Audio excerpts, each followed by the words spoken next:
Hello learners, how are you. उम्मीद है कि आप अपने स्वास्थ्य की बहुत अच्छे से देखभाल कर रहे होंगे, क्योंकि इस कोरोना महामारी के काल में हमें बहुत ही संभल के रहना है।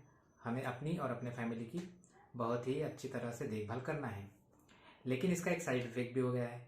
जैसे कि गवर्नमेंट ने कहा है कि कम से कम बाहर निकले, तो लोग ज़्यादा से ज़्यादा घर में रहने लग गए हैं।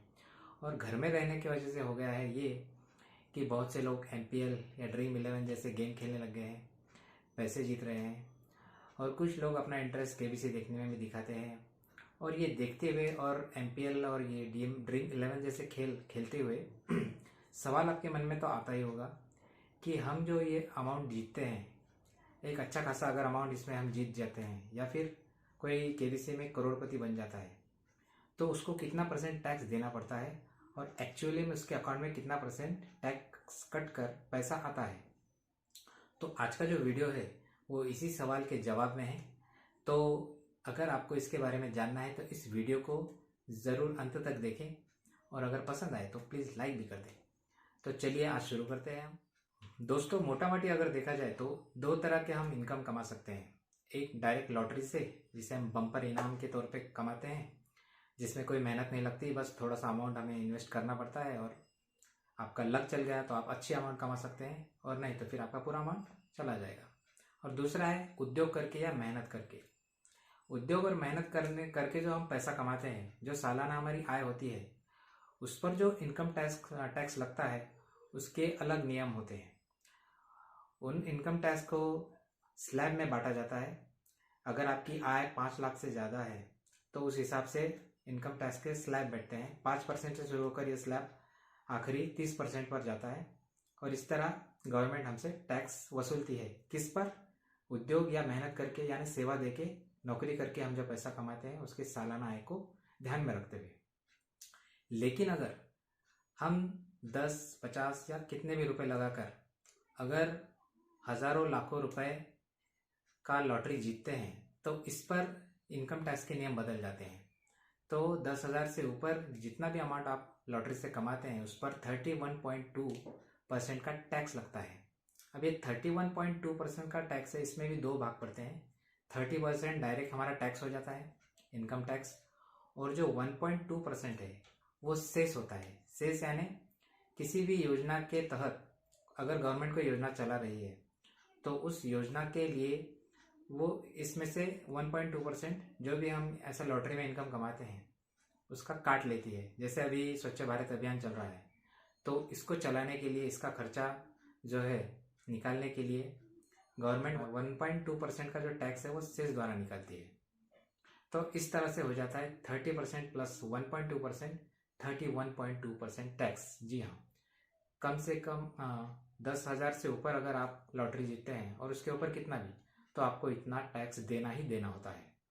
अब यहाँ पे आपके एक बात तो ध्यान में आ गई है कि हमें 10,000 से ऊपर की अगर लॉटरी लगती है, यानी अगर आप MPL में या ड्रीम 11 में या फिर करोड़पति क्यों ना हो, ऐसे प्लेटफॉर्म से अगर पैसे जीतते हैं, वो 10,000 के ऊपर अगर हो जाते हैं, तो आपको 31.2% टैक्स आपको देना ही होता है।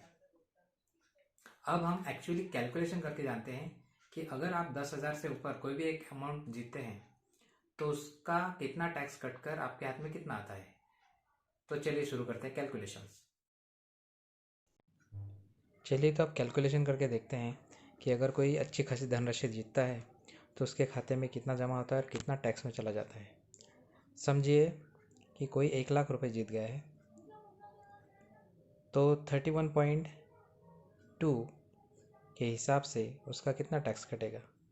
तो 1 लाख इंटू 31.2 डिवाइडेड बाय 100, यानी उसका जो टैक्स कटेगा वो होगा 31,200 रुपीज़।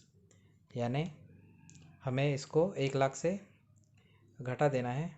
1 लाख, इस 1 लाख में से इसे घटा देना है। 31,200 रुपीज़। तो इतना कट के, टैक्स कट के आपके खाते में 68,800 रुपीज़ इतना जमा होगा। अगर कोई 1 करोड़ की धनराशि जीतता है तो उसका टैक्स कट के कितना उसके हाथ में आएगा, चलो देखते हैं।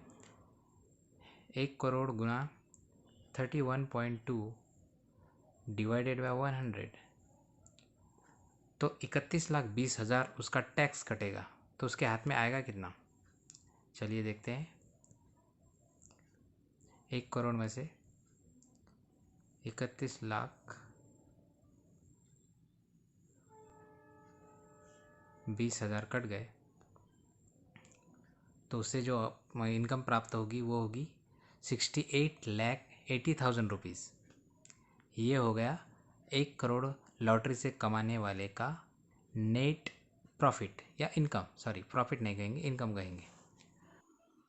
अगर कोई 25 लाख की लॉटरी जीतता है तो उसका टैक्स कट के उसको कितना मिलेगा, इसका हिसाब देखेंगे। तो 25 लाख इंटू 31.2 डिवाइडेड बाय 100, ये फार्मूला ध्यान में रखिए, आप आसानी से किसी भी टैक्स को निकाल सकते हैं। तो बचा कितना, 7,80,000 रुपीज़, ये आपका टैक्स में चला गया 25 लाख की लॉटरी में से। तो फिर 25 लाख में से आपको मिलता कितना है, 25 लाख माइनस 7,80,000, तो ये हो गया 17,20,000। 25 लाख की लॉटरी में से आपको 17,20,000 आपको मिलेंगे। अगर भविष्य में आपको 1 करोड़ की लॉटरी लगती है, जिसके लिए मेरी बहुत बहुत शुभकामनाएं आपको, तो आपको आसानी से ये कैलकुलेशन ध्यान में रहना चाहिए कि जिसके द्वारा आपको समझ जाए कि 1 करोड़ में से मुझे इनकम टैक्स कितना देना है और मुझे कितना प्राप्त हो। अब आप सोचते होंगे कि पैसे तो हम कमाते हैं और सरकार इतना सारा टैक्स ले जाती है, क्यों ले जाती है इतना सारा टैक्स। अब सोचने वाली बात यह है कि सरकार हमें शिक्षा मुहैया कराती है, मेडिकल सुविधाएं मुहैया कराती है, हमें हमारे सुरक्षा का इंतज़ाम करती है, पुलिस फोर्स या सेना पकड़ लीजिए, और ऐसी बहुत सी व्यवस्थाएं होती है जो सरकार हमें मुहैया कराती है। लेकिन इन सब व्यवस्थाओं को चलाने के लिए पैसे की ज़रूरत पड़ती है, और ये पैसे सरकार ऐसे ही जुटाती है टैक्स कलेक्ट करके। इसीलिए सरकार अगर हमसे टैक्स वसूल करती है तो ये बड़ी खुशी की बात है, हमें इस पर गर्व होना चाहिए, क्योंकि हमारी कमाई का कुछ हिस्सा देश सेवा के काम आ रहा है। आई होप कि आपको ये वीडियो पसंद आया होगा। लर्नर मीन्स के इस सफ़र में शामिल होने के लिए प्लीज़ सब्सक्राइब। बाय।